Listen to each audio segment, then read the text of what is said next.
NCERT history classics chapter 11 इमारती चित्र तथा किताबें। मरुस्वामी और लौह स्तंभ। मरुस्वामी आज बहुत खुश था। पहिएदार कुर्सी में बिठाकर उसका भाई उसे कुतुब मीनार दिखाते हुए प्रसिद्ध लौह स्तंभ के सामने ले आया। धूल भरे पथरीले रास्ते से रैंप के सहारे यहाँ तक आना काफी मुश्किल था। अपने इस अनुभव को मरुस्वामी कभी नहीं भूल पाएगा। लौह स्तंभ। महरौली में कुतुब मीनार में परिसर में खड़ा एक लौह स्तंभ भारतीय शिल्पकारों की कुशलता का एक अद्भुत उदाहरण है। इसकी ऊंचाई 7.2 मीटर है और वजन 3 टन से भी ज्यादा है। इसका निर्माण लगभग 1500 साल पहले हुआ। इसके बनने के समय की जानकारी हमें इस पर खुदे अभिलेख से मिलती है। इसमें चंद्र नाम के एक शासक का जिक्र है जो संभवतः गुप्त वंश के थे। आश्चर्य की बात यह है कि इनमें कई वर्षों के बाद भी अभी इसमें जंग नहीं लगा। ईंट और पत्थरों की इमारतें। हमारे शिल्पकारों की कुशलता के नमूने स्तूपों जैसे कुछ इमारतों में देखने को मिलते हैं। स्तूप का शाब्दिक अर्थ टीला होता है। हालांकि स्तूप विभिन्न आकार के थे, कभी गोला या लंबे तो कभी बड़े या छोटे। उन सब में एक समानता है, प्रायः सभी स्तूपों के भीतर एक छोटा सा डिब्बा रखा रहता है। इन डिब्बों में बुद्ध या उसके अनुयायियों के शरीर अवशेष मिलते हैं, जैसे दांत, हड्डी या राख, या उनके द्वारा प्रयुक्त कोई चीजें या कोई कीमती पत्थर अथवा सिक्के रखे रहते हैं। इसे धातु मंजूषा कहते हैं। प्रारंभिक स्तूप धातु मंजूषा के ऊपर रखा मिट्टी का एक टीला होता था। बाद में टीले को ईंटों से ढक दिया गया और बाद के काल में उसको गुंबद नुमा ढांचे को तराशते हुए पत्थर से ढक दिया गया। प्रायः स्तूपों के चारों ओर परिक्रमा करने के लिए एक वृत्ताकार पथ बना होता था, जिसे प्रदक्षिणा पथ कहते हैं। इस रास्ते को रेलिंग से घेर दिया गया, जिसे वेदिका कहते हैं। वेदिका में प्रवेश द्वार बने होते थे। रेलिंग तथा तोरण प्रायः मूर्तिकला की सुंदर कलाकृतियों से सजे होते थे। मानचित्र 7 पृष्ठ 105 में अमरावती ढूंढो। यहाँ कभी एक भव्य स्तूप हुआ करता था। लगभग 2000 साल पहले इस स्तूप को सजाने के लिए शिलाओं पर चित्र उकेर गए। कई बार पहाड़ियों की काट कर बनावटी गुफाएं बनाई जाती थी। इस तरह की कई गुफाओं को मूर्तियों तथा चित्रों द्वारा सजाया जाता था। इस काल में कुछ प्रारंभिक हिंदू मंदिर का भी निर्माण किया गया। इन मंदिरों में विष्णु, शिव तथा दुर्गा जैसे देवी देवताओं की पूजा होती थी। मंदिरों का सबसे महत्वपूर्ण भाग गर्भगृह होता था। यहाँ मुख्य देवी या देवी देवताओं की मूर्ति रखा जाता था। इसी स्थान पर पुरोहितों धार्मिक अनुष्ठान करते थे और भक्त पूजा करते थे। अक्सर गर्भगृह को एक पवित्र स्थान के रूप में दिखाने के लिए भीतरगांव जैसे मंदिर में उनके ऊपर काफी ऊंचाई तक निर्माण किया जाता था, जिसे शिखर कहते थे। शिखर निर्माण के कठिन कार्य के लिए सावधानी से योजना बनाती थी और अधिकतर मंदिरों के मंडप नाम की एक जगह होती थी। यहाँ एक सभागार होता था जहाँ लोग इकट्ठा होते थे। मानचित्र 7 पृष्ठ 105 में महाबलीपुरम और एहोल को ढूंढो। इन शहरों में पत्थरों से बने कुछ उत्कृष्ट मंदिर हैं। इनमें से कुछ यहाँ दिखाए गए हैं। स्तूप तथा मंदिर किस तरह बनाए जाते थे। स्तूपों तथा मंदिरों को बनाने की प्रक्रिया कई अवस्थाएं आती थी। इनके लिए काफी धन खर्च होते थे, इसलिए आमतौर पर राजा या रानी ही उन्हें बनवाने का निश्चय करते थे। पहला कदम अच्छे किस्म के पत्थर ढूंढकर शिलाखंडों को खोदकर निकाला होता था। फिर मंदिर या स्तूप के लिए सोच विचार कर तय किए गए स्थान पर शिलाखंडों को पहचानना होता था। पत्थरों को काट छाट कर तराशने के बाद खंभों, दीवारों की चौखटों, फर्शों तथा छतों का एक आकार दिया जाता था। इन सबके तैयार हो जाने पर सही जगह पर उन्हें लगाना काफी मुश्किल का काम था। इस तरह के शानदार ढांचों का निर्माण करने वाले शिल्पकारों को सारा खर्च संभवतः राजा रानी ही देते थे। इसके अतिरिक्त इन स्तूपों या मंदिरों में आने वाले भक्त जो उपहार अपने साथ लाते थे, इनमें इमारतें की सजावट की जाती थी। जैसे हाथी दांत का काम करने वाले श्रमिक के संघ ने सांची के एक अलंकृत प्रवेश द्वार को बनाने का खर्चा दिया था। इनकी सजावट के लिए पैसे देने वाले में व्यापारी, कृषक, माला बनाने वाले, इत्र बनाने वाले, लोहार, सुनार तथा ऐसे कई स्त्री पुरुष शामिल थे जिनके नाम खंभों, रेलिंग तथा दीवारों पर खुदे हैं। इसलिए जब तुम इन स्थलों को देखने जाओ तो याद रखना कि कितने सारे लोगों ने इन्हें बनाने, सजाने और अपना योगदान दिया था।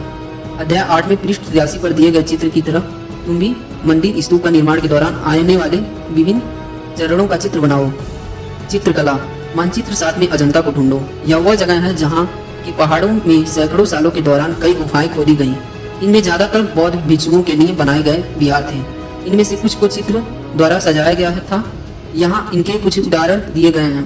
गुफाओं के लिए अंदर अंधेरा होने की वजह से अधिकांश चित्र मसालों की रोशनी में बनाए गए थे। इन चित्रों के रंग 1500 साल बाद भी चमकदार हैं। ये रंग पौधों तथा खनिजों से बनाए गए थे। इन महान कृतियों को बनाने वाला कलाकार अज्ञात है। पुस्तकों की दुनिया। इस युग में कई प्रसिद्ध महाकाव्यों की रचना की गई है। इन उत्कृष्ट रचनाओं में स्त्री पुरुष की वीरगाथाओं तथा देवी देवताओं से जुड़ी कथाएं हैं। करीब 1800 साल पहले एक प्रसिद्ध तमिल महाकाव्य शिल्पदिकारम की रचना की इलांगो नामक कवि ने की। इनमें कोवलम नाम के एक व्यापारी की कहानी है वह पुहार में रहता था। अपनी पत्नी कनगी की अपेक्षा कर वह एक नर्तकी माधवी से प्रेम करने लगा। बाद में वह और कनगी पुहार छोड़कर मदुरै चले गए। वहाँ पांड्य राजा के दरबारी जौहरी ने वोवलम पर झूठी आरोप लगाया, जिस पर राजा ने उसे प्राण दंड दे दिया। कनगी जो अभी भी उससे प्रेम करती थी, इस पर अन्याय के कारण दुख और शोर से भर गई और उसमें मदुरै शहर का विनाश कर डाला। एक और तमिल महाकाव्य मणिमेखलई को करीब 1400 साल पहले सतनाथ द्वारा लिखा गया। इनमें कोवलम तथा माधवी की बेटे की कहानी है। ये रचनाएं कई सदियों से पहले ही खो गई थी। उनकी पांडुलिपियों को दोबारा लगभग 100 साल पहले ही मिली। अन्य लेखक जैसे कालिदास संस्कृत में लिखते थे। पुरानी कहानियों का संकलन तथा संरक्षण। हिंदू धर्म से जुड़ी कई कहानियां जो बहुत पहले से प्रचलित थीं, इसी काल में लिखी गई। इनमें पुराण भी शामिल हैं। पुराण का शाब्दिक अर्थ होता है प्राचीन। पुराणों में विष्णु, शिव, दुर्गा या पार्वती जैसे देवी देवताओं से जुड़ी कहानियां हैं। इनमें से इन देवी देवताओं की पूजा की विधियां दी गई हैं। इनमें से अतिरिक्त इनमें संसार की सृष्टि तथा राजाओं के बारे में भी कहानियां हैं।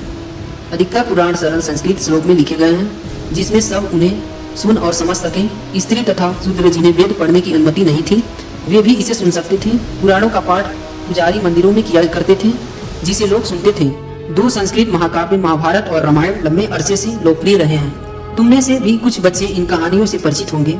महाभारत कौरवों और पांड्यों के बीच युद्ध की एक कहानी है। इस युद्ध का उपदेश कुरुवंश की एक राजधानी हस्तिनापुर की गद्दी प्राप्त करना था। यह कहानी तो बहुत ही पुरानी है, पर आज हम इसे जिस रूप में जानते हैं वह करीब 1500 साल पहले लिखी गई है।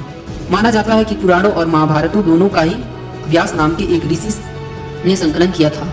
महाभारत में ही भगवत गीता भी है। इनके बारे में तुम अध्याय 9 में पढ़ा था। रामायण की कथा कौशल के राजकुमार राम के बारे में है। उनके पिता ने उन्हें वनवास दे दिया था। वन में उनकी पत्नी सीता का लंका की राजा रावण ने अपहरण कर लिया था। सीता को वापस पाने के लिए राम को लड़ाई लड़नी पड़ी। वे विजयी होकर कौशल की राजधानी अयोध्या लौटे। महाभारत की तरह ही रामायण भी एक प्राचीन कहानी है, जिसे बाद में लिखित रूप में दिया गया। संस्कृत रामायण के लेखक वाल्मीकि माने जाते हैं। इस उपमहाद्वीप में विभिन्न भागों में महाभारत और रामायण के भिन्न भिन्न रूपांतर लोकप्रिय हैं। इनके आधार पर नाटक, गीता और नृत्य परंपराएं भी उभरती हैं। पता करो तुम्हारे राज्य में कौन सा रूपांतर प्रचलित है। आम लोगों द्वारा कही जाने वाली कहानियाँ। आम लोगों की कहानियाँ कहते थे, कविताओं और गीतों की रचना करते थे, गाना गाते थे, नाचते थे और नाटकों को खेलते थे। इनमें से कुछ तो इस समय के आसपास जातक और पंचतंत्र की कहानियों के रूप में लिखकर सुरक्षित कर लिया गया। जातक कथाएं तो अक्सर स्तूपों की रेलिंग तथा अजंता के चित्रों को दर्शाई जाती थी। इनमें से एक कहानी अगले पृष्ठ पर दी गई है। बंदर राजा की कहानी। एक समय बंदरों का एक महान राजा हुआ। वह हिमालय पर गंगा के किनारे अपने 80,000 अनुयायियों के साथ रहता था। इन सारे बंदरों को एक खास आम के पेड़ के फल बहुत प्रिय थे। ये आम बड़े मीठे होते थे। इतने स्वादिष्ट आम धरातल पर नहीं उगते थे। एक दिन एक पके हुए आम गंगा नदी में गिरकर बहते हुए वाराणसी पहुंच गया। उस वक्त नदी में वहां एक का राजा नहा रहा था। उसे वह आम मिला तो उसे चखकर वह हैरान रह गया।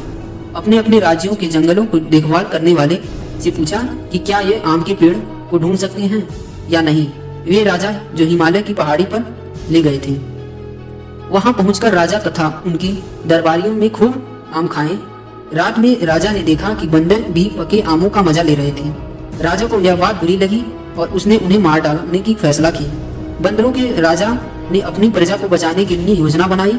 उसने आम के पेड़ को टहनियों को तोड़कर उसे आपस में बांधकर नदी पर पुल बनाया। इसके एक छोर को एक तक पकड़ते रहा जब तक उसकी सारी प्रजा नदी पार न कर पाई। पर इस प्रयास में वह इतना थक गया कि मरणा संपन्न होकर गिर गया। राजा ने जब यह सब देखा तो उसने बंदर राजा को बचाने की काफी कोशिश की, पर वह सफल नहीं हुआ। बंदर राजा की मृत्यु पर उसे शोक हुआ और राजा ने उसे पूरा सम्मान दिया। मध्य भारत में मरुभूमि के एक स्तूप में मिले एक पत्थर पर उकेरे गए चित्र में दिखाए गए हैं। क्या तुम बता सकते हो कि इन कहानियों का कौन सा हिस्सा दिखाया गया है? यह हिस्सा क्यों चुना गया होगा? विज्ञान की पुस्तकें। इसी समय गणितज्ञ तथा खगोल शास्त्री आर्यभट्ट ने संस्कृत में आर्यभट्टियम नामक पुस्तक लिखी। इनमें उन्होंने लिखा कि दिन और रात पृथ्वी के अपने दूरी पर चक्कर काटने की वजह से होते हैं, जबकि लगता है कि रोज सूर्य निकलता है और डूबता है। उन्होंने ग्रहण के बारे में भी एक वैज्ञानिक तर्क दिया। उन्होंने वृत्त की परिधि को मापने की विधि ढूंढ निकाली, जो लगभग उतनी ही सही है जितनी की आज प्रयुक्त होने वाली विधि। वारामिहिर, ब्रह्मगुप्त और भास्कराचार्य कुछ अन्य गणितज्ञ और खगोलवेत्ता थे जिन्होंने कई खोजें की। इनके बारे में और पता लगाएं। कागज आज हमारे रोजमर्रा की जिंदगी का एक हिस्सा बन गया है। जो किताबें हम पढ़ते हैं वे कागज पर छपी होती हैं। उसी तरह लिखने के लिए भी हम कागज का ही उपयोग करते हैं। कागज का आविष्कार करीब 1900 साल पहले कोइलून नाम के एक व्यक्ति ने चीन में किया। उसने पौधे की रेशे को कपड़ों, रस्सियों और पेड़ों की छाल को पीट कर लुगदी बनाकर उसे पानी में भिगो दिया। फिर उस लुगदी को दबाकर उसका पानी निचोड़ा और तब सूखा कर कागज बनाया। आज भी हाथ से कागज बनाने के लिए इसी विधि को अपनाया जाता है। कागज बनाने की तकनीक को सदियों तक गुप्त रखा गया। करीब 1400 साल पहले यह कोरिया तक पहुंची। इसके तुरंत बाद ही यह जापान तक फैल गई। करीब 1800 साल पहले यह बगदाद में पहुंची। फिर बगदाद से यह यूरोप, अफ्रीका और एशिया के अन्य भागों में फैली। इस उपमहाद्वीप में भी कागज की जानकारी बगदाद से आई। अभी चैप्टर समाप्त हुआ। वीडियो को पूरा देखने के लिए आपका धन्यवाद। मिलते हैं अगले वीडियो में, तब तक के लिए जय हिंद।